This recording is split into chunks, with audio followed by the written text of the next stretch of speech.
आज हम लोग बायोलॉजी यानी कि जीव विज्ञान के तीसरे नंबर चैप्टर को पढ़ेंगे, जिसका नाम है नियंत्रण एवं समन्वय, जो कि एक बहुत ही ज़्यादा महत्वपूर्ण चैप्टर है, क्योंकि इस चैप्टर से प्रत्येक वर्ष ऑब्जेक्टिव और सब्जेक्टिव में बहुत सारे प्रश्न पूछे जाते हैं।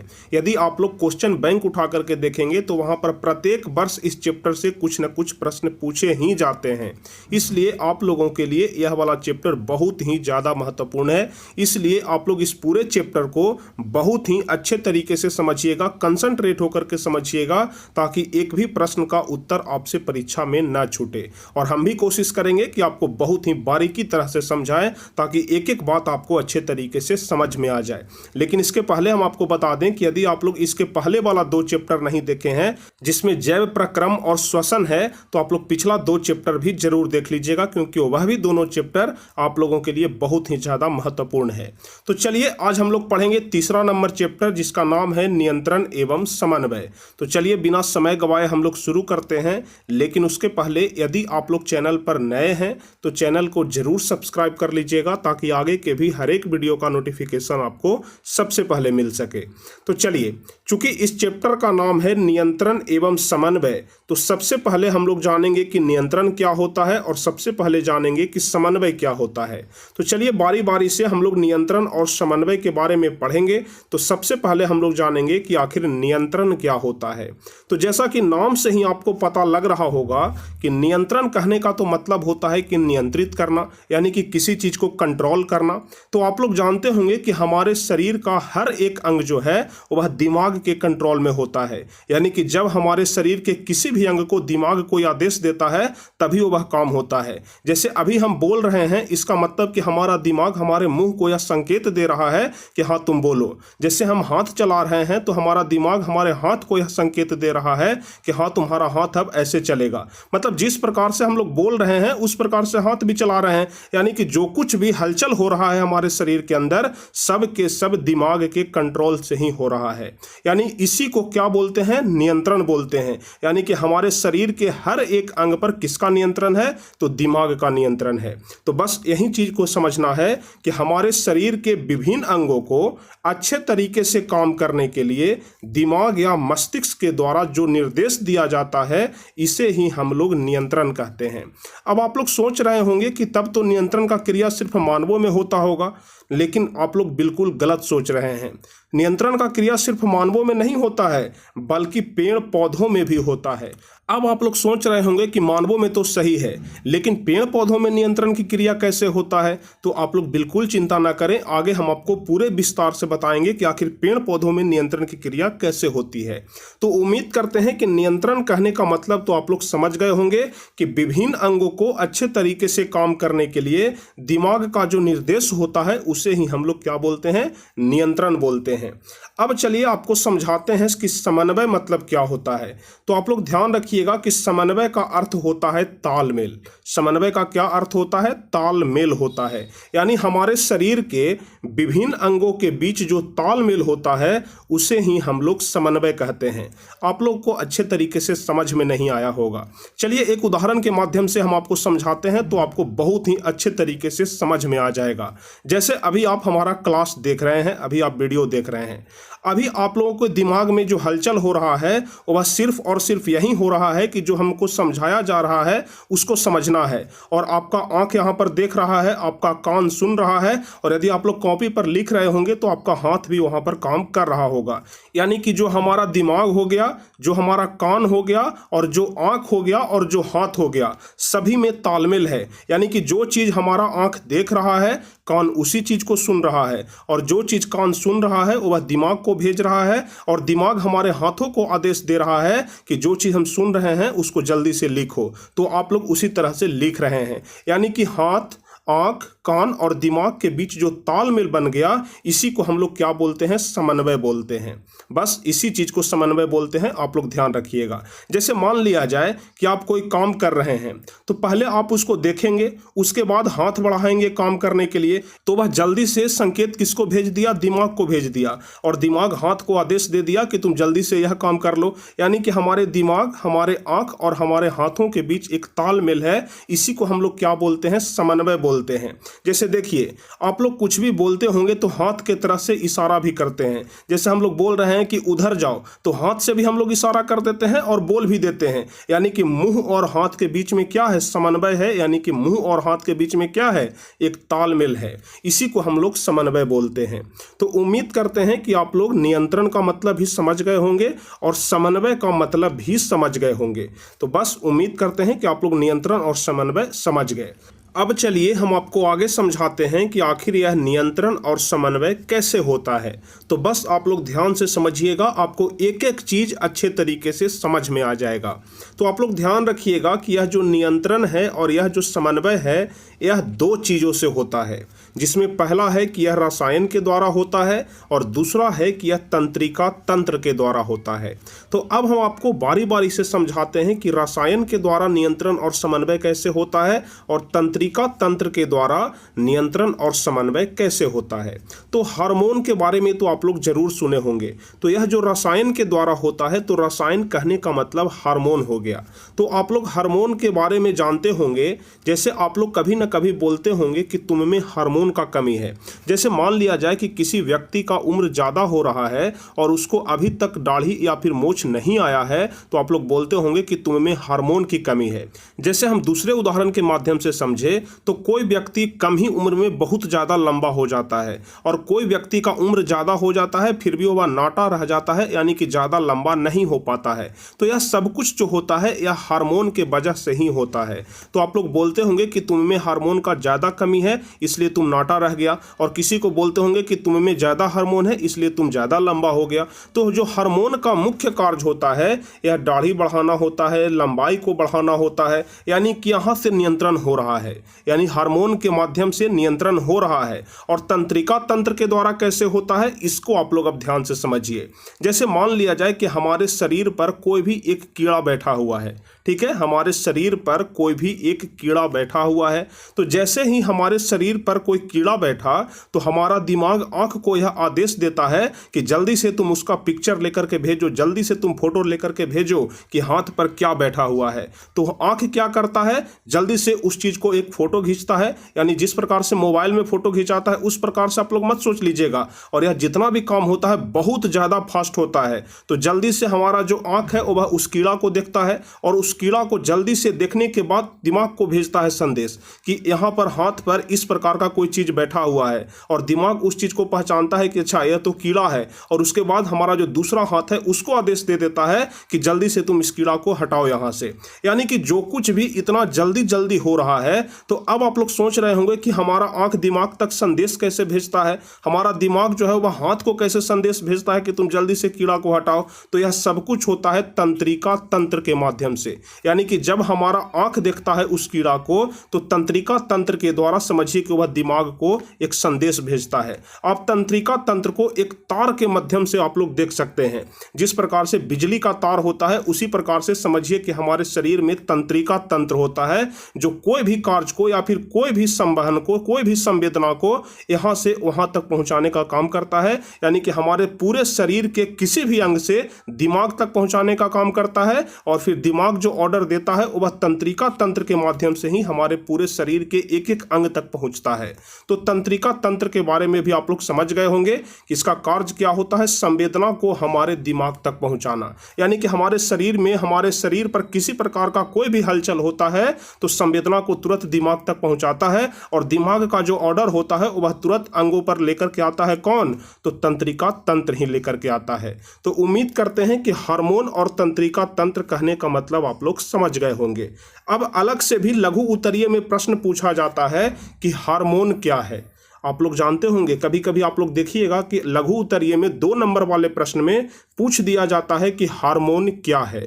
तो आप लोगों को जवाब लिखना है कि हार्मोन एक जटिल कार्बनिक पदार्थ है जो सजीवों में होने वाली विभिन्न जैव रासायनिक क्रियाओं जैसे वृद्धि हो गया, विकास हो गया, प्रजनन आदि का नियंत्रण करता है। यानी जो हार्मोन होता है वह हमारे शरीर में जो कुछ भी काम होता है उसका नियंत्रण करता है। जैसे मान लिया जाए कि हमारे शरीर का वृद्धि हो रहा है, जैसे हम 20 साल के हैं, 25 साल के हैं, 30 साल के हैं, तो हमारा लंबाई 6 फुट होना चाहिए। तो ऐसा नहीं है कि जब हम लोग 40 साल के हो जाएंगे तो हमारा लंबाई 12 फुट हो जाएगा।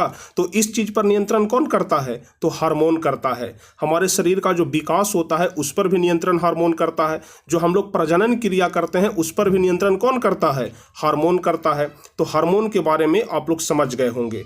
एक बात आप लोग जरूर ध्यान रखिएगा कि हार्मोन का एक दूसरा नाम होता है जिसे कहा जाता है ग्रंथि रस। आप लोगों से कभी कभी हार्मोन की जगह पर ग्रंथि रस देकर के भी पूछ देगा, तो आप लोगों को बिल्कुल कंफ्यूज नहीं होना है। हार्मोन को ही ग्रंथि रस कहा जाता है। और यह कहाँ से स्रावित होता है? तो यह कोशिकाओं तथा ग्रंथियों से स्रावित होता है।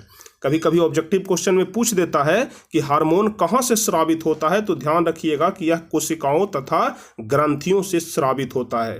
तो यदि आपसे अब पूछा जाएगा लघु उत्तरीय प्रश्न में कि हार्मोन क्या है, तो इसका जवाब बहुत ही सिंपल तरीके से मात्र 5 लाइन में देना है कि हार्मोन एक जटिल कार्बनिक पदार्थ है जो सजीवों में होने वाली विभिन्न जैव रासायनिक क्रियाओं जैसे वृद्धि, विकास और प्रजनन आदि को नियंत्रित करता है। उसे ही हम लोग क्या बोलते हैं? हार्मोन बोलते हैं। और हार्मोन को ग्रंथि रस भी बोला जाता है और यह कोशिकाओं तथा ग्रंथियों से स्रावित होता है। तो उम्मीद करते हैं कि हार्मोन कहने का मतलब भी आप लोग समझ गए होंगे।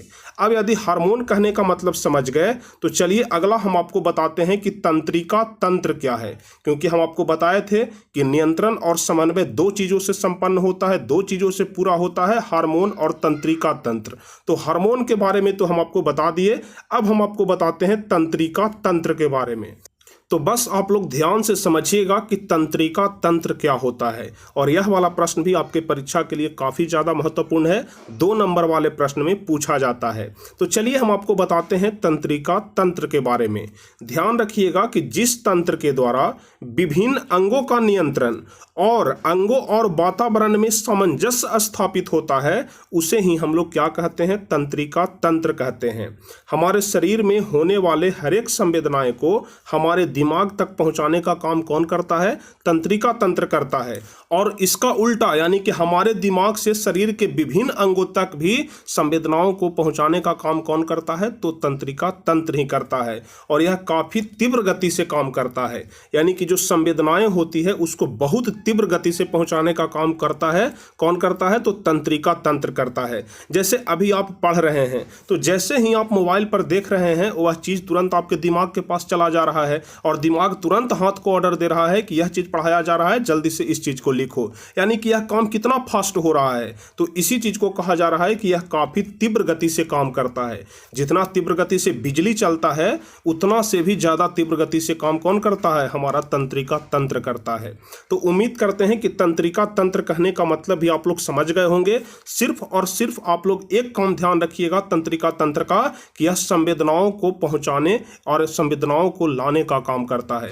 यानी कि हमारे शरीर के विभिन्न अंगों से संवेदनाओं को दिमाग तक पहुंचाता है और दिमाग से संवेदनाओं को हमारे शरीर के विभिन्न अंगों तक पहुंचाता है। और यह काम किसका है? तो तंत्रिका तंत्र का ही है। तो उम्मीद करते हैं कि हार्मोन और तंत्रिका तंत्र के बारे में तो आप लोग अच्छे तरीके से समझ गए होंगे। अब चलिए हम आपको बताते हैं कि पौधों में नियंत्रण और समन्वय कैसे होता है। अभी तक तो आप लोग जितना कुछ भी समझ रहे थे जंतुओं के बारे में समझ रहे थे कि जंतुओं में कैसे नियंत्रण और समन्वय होता है। अब आपको हम समझाने का प्रयास करते हैं कि पौधों में नियंत्रण और समन्वय कैसे होता है। अब आप लोग के मन में एक बात जरूर आ रहा होगा कि मानवों में तो दिमाग होता है इसलिए उसमें नियंत्रण और समन्वय होता है, लेकिन पेड़ पौधों में दिमाग तो नहीं होता है, तो फिर पेड़ पौधों में नियंत्रण और समन्वय कैसे होगा? तो इसका पहचानने का सिर्फ और सिर्फ एक ही तरीका है। अभी हम आपको बताए कि हमारे शरीर में जो वृद्धि होता है, जो गति होता है या फिर किसी प्रकार का कोई भी हलचल होता है वह हार्मोन या फिर तंत्रिका तंत्र के माध्यम से होता है। जिस प्रकार से मानव छोटा से बड़ा हो जाता है उसी प्रकार से आप लोग पेड़ पौधों को भी देखते हैं कि छोटा रहता है और उसके बाद धीरे धीरे करके वह बहुत बड़ा हो जाता है। यानी कि पौधों में भी नियंत्रण और समन्वय हो रहा है। और उसके बाद कुछ खास पौधों में वृद्धि प्रेरित गति होता है और यह खास करके आरोही पौधों में होता है। आरोही पौधा कहने का मतलब लता होता है। जैसे आप लोगों के घर में सब्जी का लता होता होगा, जैसे लौकी का लता हो गया, नेनुआ का लता हो गया, इस प्रकार से जितने सारे भी सब्जी होते हैं सबका लता होता है। यानी आरोही पौधा कहने का मतलब होता है कि जो दूसरे के सहायता से आगे बढ़े। जैसे आप लोग लता को रोपते हैं तो उसके लिए आप लोग बांस गाड़ देते हैं या फिर दीवार का सहारा देते हैं तब ना आगे बढ़ पाता है। तो इसी को क्या बोला जाता है? आरोही पौधा बोला जाता है। अब आप लोग देखिए कि किस प्रकार से इसमें नियंत्रण और समन्वय होता है। जैसे मान लिया जाए कि यह एक पेड़ है, ठीक है, जैसे मान लिया जाए कि यह क्या है, एक पेड़ है। तो यहाँ से एक टहनी निकलता है, यहाँ से एक टहनी निकलता है, यहाँ से एक टहनी निकलता है, यानी कि यह जो पेड़ है इसको बिल्कुल बैलेंस में सीधा खड़ा रखता है। अगर मान लिया जाए कि इसमें नियंत्रण और समन्वय नहीं होता तो क्या होता, आप लोग ध्यान से समझिएगा। एक ही टहनी निकलता, इस प्रकार से लंबा एक ही तरफ बढ़ते चला जाता, इसमें से एक टहनी निकलता, इधर बढ़ा चला जाता, उसके बाद एक टहनी इसमें से निकलता, इधर बढ़ जाता, और बाद में नतीजा क्या निकलता कि हमारा यह पेड़ जो है वह इस तरफ से टूट करके इधर गिर गया। और जब यह नहीं गिर रहा है, यह नियंत्रित होकर के खड़ा है, इसका मतलब कि पेड़ पौधों में भी नियंत्रण की क्रिया हो रहा है और समन्वय हो रहा है। तो उम्मीद करते हैं कि पेड़ पौधों में नियंत्रण और समन्वय कैसे होता है इसके बारे में भी आप लोग समझ गए होंगे। अब इसके बाद अनुवर्तन के बारे में परीक्षा में बार बार पूछा जाता है कि अनुवर्तन क्या है और अनुवर्तन कितने प्रकार के होते हैं। तो चलिए हम आपको समझाते हैं कि अनुवर्तन क्या है और अनुवर्तन कितने प्रकार के होते हैं। और अनुवर्तन, जब यह पूरा क्वेश्चन पूछेगा कि अनुवर्तन क्या है और अनुवर्तन कितने प्रकार के होते हैं, उदाहरण सहित लिखें, तो हमेशा दीर्घ उत्तरीय प्रश्न में पूछेगा, लेकिन इसमें से अलग अलग छांट करके लघु उत्तरीय प्रश्न में भी पूछा जाता है, जो आगे हम आपको बताएंगे। तो चलिए सबसे पहले हम लोग अनुवर्तन के बारे में समझते हैं कि अनुवर्तन क्या होता है। तो आप लोग ध्यान रखिएगा कि बाहरी कारकों के अनुसार पेड़ पौधों में होने वाली गति को अनुवर्तन कहते हैं। अब बाहरी कारक कहने का मतलब क्या हुआ, इसके बारे में जरा आप लोग ध्यान से समझिए। जैसे मान लिया जाए कि हम लोग एक पौधा रोपते हैं और देखते हैं कि जिधर से सूर्य का प्रकाश आता है उधर ही पौधा का विकास होता है, यानी कि सूर्य का प्रकाश क्या हो गया, एक बाहरी कारक हो गया। और बाहरी कारक के माध्यम से पेड़ पौधों में होने वाले परिवर्तन या फिर होने वाले गति को क्या कहते हैं, अनुवर्तन कहते हैं। तो उम्मीद करते हैं कि अनुवर्तन कहने का मतलब तो आप लोग समझ गए होंगे कि बाहरी कारकों के अनुसार पेड़ पौधों में होने वाले गति को अनुवर्तन कहते हैं। अब आप लोग ध्यान रखिएगा कि अनुवर्तन 4 प्रकार के होते हैं, जिसमें सबसे पहला होता है प्रकाशानुवर्तन, जिसको प्रकाश अनुवर्तन भी बोलते हैं। तो चलिए हम लोग समझते हैं कि प्रकाश अनुवर्तन क्या है। कह रहा है कि पेड़ पौधों के विभिन्न अंगों द्वारा प्रकाश की दिशा में होने वाली गति को प्रकाश अनुवर्तन कहते हैं। जैसे यहाँ पर एक चित्र दिया गया है, इसके माध्यम से आप लोग समझिए, तब बहुत ही ज़्यादा अच्छे तरीके से समझ में आ जाएगा। देखिए यहाँ पर एक अंधेरा कमरा है जिसमें एक पौधा लगाया हुआ है, और यहाँ पर आप लोग देख रहे हैं कि सूर्य का प्रकाश जो है एक कोने से इस रूम में आ रहा है। और जब इस कोने से सूर्य का प्रकाश रूम में आ रहा है, यहाँ आप लोग ध्यान से देखिए, संकेत के माध्यम से हम आपको समझा रहे हैं। यहाँ से जब सूर्य का प्रकाश इस रूम में आ रहा है, इस कमरे में आ रहा है, तो यह जो पौधा का विकास हो रहा है यह सूर्य के प्रकाश के तरफ ही हो रहा है, यह सूर्य के प्रकाश के तरफ ही विकास कर रहा है। यानी कि इसमें बाहरी कारक का योगदान है, यानी कि सूर्य के प्रकाश का योगदान है कि इसको अपने तरफ खींच रहा है। तो बस इसी को क्या बोलते हैं, प्रकाशानुवर्तन। यानी कि प्रकाश की दिशा में होने वाले गति को क्या बोलते हैं, प्रकाशानुवर्तन कहते हैं। यदि पेड़ पौधा का कोई भी अंग प्रकाश के दिशा में यदि वृद्धि कर रहा है, प्रकाश के दिशा में गति कर रहा है, तो उसे हम लोग क्या बोलेंगे, प्रकाशानुवर्तन बोलेंगे। अब आप लोग एक बात जरूर ध्यान रखिएगा कि पेड़ पौधों में या तो तना या फिर पत्ती प्रकाशानुवर्तन गति को दिखाता है। कभी भी जड़ जो है वह प्रकाशानुवर्तन गति को दिखा सकता है, बिल्कुल नहीं दिखा सकता है। अगर कितनों अंधेरा कमरा में हम लोग पौधा को लगा देंगे और उसका जड़ कभी भी सूर्य के प्रकाश की तरफ जा सकता है, नहीं जाएगा। जब भी जाएगा तो चाहे तो तना जाएगा या फिर पत्ती जाएगा। इसलिए कहा जा रहा है कि पेड़ पौधों में जो तना होता है या फिर जो पत्ती होता है वही प्रकाशानुवर्तन की गति को दिखाता है। तो यह भी एक बहुत बड़ा पॉइंट है, इसको भी आप लोग जरूर ध्यान रखिएगा कि पेड़ पौधों में सिर्फ तना और पत्ती ही प्रकाशानुवर्तन की गति को दिखाता है। तो उम्मीद करते हैं कि प्रकाशानुवर्तन कहने का मतलब आप लोग समझ गए होंगे। बस सिंपल सा चीज है कि प्रकाश की दिशा में होने वाले गति को प्रकाशानुवर्तन कहते हैं। चलिए उसके बाद अगला है गुरुत्वानुवर्तन। तो चलिए हम लोग समझते हैं कि गुरुत्वानुवर्तन क्या है। तो जैसा कि नाम से ही आपको पता चल रहा है कि गुरुत्वानुवर्तन यानी कि गुरुत्वाकर्षण बल की दिशा में गति हो रहा होगा। जिस प्रकार से पहला हम आपको प्रकाश अनुवर्तन बताए जिसमें प्रकाश की दिशा में गति हो रहा था, उसी प्रकार से गुरुत्वानुवर्तन में क्या होगा कि गुरुत्वाकर्षण बल की दिशा में गति होगा। अब आप लोग जानते होंगे कि गुरुत्वाकर्षण बल कहाँ पाया जाता है, पृथ्वी में पाया जाता है। यानी कि जब भी गति होगा होगा तो पृथ्वी की तरह ही होगा, यानी कि पृथ्वी के अंदर में होगा। तो बस इसका सिंपल सा परिभाषा हम लोग लिखेंगे कि पेड़ पौधों के विभिन्न अंगों द्वारा गुरुत्वाकर्षण बल की दिशा में होने वाले गति को गुरुत्वानुवर्तन कहते हैं। और ध्यान रखिएगा कि पेड़ पौधों का जो जड़ होता है वह गुरुत्वानुवर्तन गति को दिखाता है। आप लोग खुद भी सोच सकते हैं कि कभी भी पेड़ पौधों का जो तना होता है, जो पत्ती होता है, वह पृथ्वी के अंदर जा सकता है? नहीं जा सकता है, चाहे कितना भी ज़्यादा गुरुत्वाकर्षण बल क्यों रहे। जब भी पृथ्वी के अंदर जाएगा तो उसका जड़ ही जाएगा। इसलिए कहा जा रहा है कि पेड़ पौधों का जो जड़ होता है वह गुरुत्वानुवर्तन गति को दिखाता है। इस प्रकार से आप लोग फिगर भी बना सकते हैं कि एक गमला ले लिए, उसमें एक पौधा लगा दिए, और जब हम लोग इस गमला को आगे की तरफ लिटा करके रखेंगे तो यह जो पौधा होगा वह धीरे धीरे ऊपर की तरफ चल जाएगा, लेकिन जो जड़ होगा इसका वह धीरे धीरे पृथ्वी की तरह जाएगा, यानी कि नीचे की तरफ आएगा। इस प्रकार से इसका फिगर बनेगा। आप लोग ध्यान से समझिएगा इसको। चलिए, तो उम्मीद करते हैं कि गुरुत्वानुवर्तन कहने का मतलब भी आप लोग समझ गए होंगे। अब इसके बाद तीसरा होता है रासायनिक अनुवर्तन। तो नाम से ही आपको यहां पर भी पता चल रहा होगा कि रसायन की दिशा में होने वाली गति को क्या कहते हैं? रासायनिक अनुवर्तन कहते हैं। तो इसका परिभाषा लिखेंगे कि पेड़ पौधों के विभिन्न अंगों द्वारा किसी रसायन की दिशा में होने वाली गति को रासायनिक अनुवर्तन कहते हैं। यह क्रिया पेड़ पौधों के बीजों में जनन के दौरान होता है। यह जो क्रिया होता है वह कब होता है? पेड़ पौधों में बीजों में जनन के दौरान। जैसे आप लोग जानते होंगे कि जो पराग नलिका होता है और बीजांड होता है, दोनों के बीच में जनन होता है, और जब दोनों गति करते हैं तो इसी गति को क्या बोलते हैं? रासायनिक अनुवर्तन बोलते हैं। तो उम्मीद करते हैं कि रासायनिक अनुवर्तन कहने का मतलब भी आप लोग समझ गए होंगे। और उसके बाद सबसे अंतिम होता है जलानुवर्तन। जलानुवर्तन यानी कि जल के दिशा में होने वाले गति को हम लोग क्या बोलते हैं? जलानुवर्तन बोलते हैं। तो जलानुवर्तन का परिभाषा लिखेंगे कि पेड़ पौधों के विभिन्न अंगों द्वारा जल की दिशा में होने वाले गति को जलानुवर्तन बोलते हैं।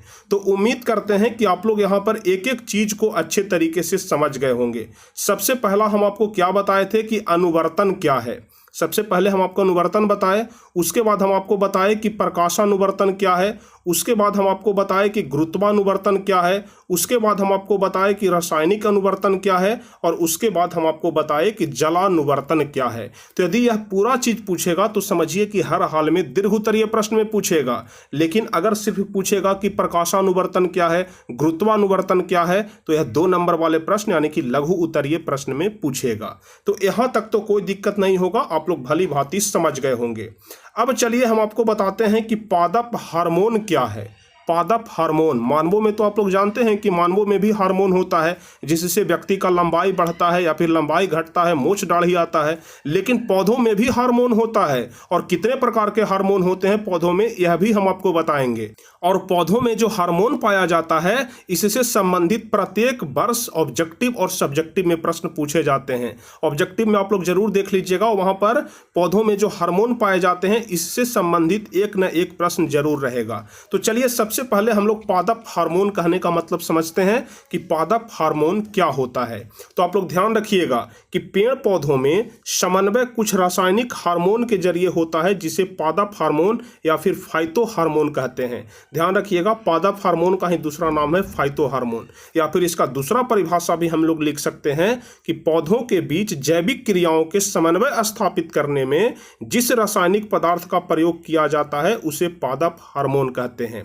अगर सिर्फ इतना ही पूछा जाएगा कि पादप हार्मोन क्या है तो यह 2 नंबर वाले प्रश्न में पूछा जाएगा। लेकिन अगर आपसे पूछ दिया जाए कि पादप हार्मोन क्या है, यह कितने प्रकार के होते हैं, उदाहरण सहित बताइए, तो फिर यह दीर्घ उत्तरीय का प्रश्न बन जाएगा, यानी कि 5 नंबर का प्रश्न बन जाएगा। तो आज अभी हम आपको जो बता रहे हैं कि पादप हार्मोन क्या है, यह 2 नंबर वाला प्रश्न है। यह वाला जो प्रश्न है यह 2 नंबर वाला प्रश्न है। लेकिन जस्ट इसके अगले वीडियो में जो हम आपको पूरे विस्तार से बताएंगे कि पादप हार्मोन क्या है और इसके कितने प्रकार होते हैं, यह दीर्घ उत्तरीय का प्रश्न होगा। तो जो दीर्घ उत्तरीय वाला प्रश्न है यानी कि पादप हार्मोन के प्रकार के बारे में हम आपको अगले वीडियो में बताएंगे। तो यहां तक आप लोगों को अच्छे तरीके से समझ में आ गया होगा कि पादप हार्मोन क्या है। तो पेड़ पौधों में समन्वय कुछ रासायनिक हार्मोन के जरिए होता है जिसे पादप हार्मोन या फिर फाइटो हार्मोन कहते हैं। और इसका दूसरा परिभाषा लिख सकते हैं कि पौधों के बीच जैविक क्रियाओं के समन्वय स्थापित करने में जिस रासायनिक पदार्थ का प्रयोग किया जाता है उसे हम लोग पादप हार्मोन कहते हैं। तो यहां तक तो कोई दिक्कत नहीं होगा। आज के इस वीडियो में जो कुछ भी हम आपको बताए सभी बेसिक चीज था, बेसिक कॉन्सेप्ट था। तो यदि आप लोग बेसिक कॉन्सेप्ट को अच्छे तरीके से समझ गए हैं तो समझिए कि अब यह चैप्टर आपको अच्छे तरीके से समझ में आ जाएगा। बस दो ही चीज तो पढ़ना है, पादप हार्मोन और जंतु हार्मोन के बारे में। पौधों में नियंत्रण और समन्वय कैसे होता है और जंतुओं में नियंत्रण और समन्वय कैसे होता है। तो अभी हम आपको पौधों में नियंत्रण और समन्वय के बारे में पढ़ा रहे हैं, और जब पौधों में नियंत्रण और समन्वय समाप्त होगा तो फिर जंतुओं में नियंत्रण और समन्वय कैसे होता है इसके बारे में पढ़ाएंगे। तो अभी अगले क्लास तक आपका चलेगा पौधों में नियंत्रण और समन्वय, और उसके बाद हम आपको जंतुओं में नियंत्रण और समन्वय के बारे में पढ़ाएंगे। तो चलिए आज का बेसिक क्लास हम यहीं पे समाप्त करते हैं। उम्मीद करते हैं कि आप लोगों को एक एक चीज अच्छे तरीके से समझ में आ गया होगा, किसी प्रकार का कोई दिक्कत नहीं होगा। लेकिन अगर इतना समझाने के बाद भी कुछ भी दिक्कत है, थोड़ा सा भी दिक्कत है, तो आप लोग कमेंट में हमें जरूर बताइएगा। और यदि आप लोगों को अच्छे तरीके से समझ में आ गया है तो आप लोग इस वीडियो को लाइक जरूर करिएगा, अपने दोस्तों के बीच शेयर भी जरूर करिएगा, और जो भी स्टूडेंट इस चैनल पर नए हैं तो चैनल को जरूर सब्सक्राइब कर लीजिएगा ताकि आगे के भी हर एक वीडियो का नोटिफिकेशन आपको मिल सके। तो चलिए फिर मिलते हैं अगले क्लास में, तब तक के लिए जय हिंद, धन्यवाद।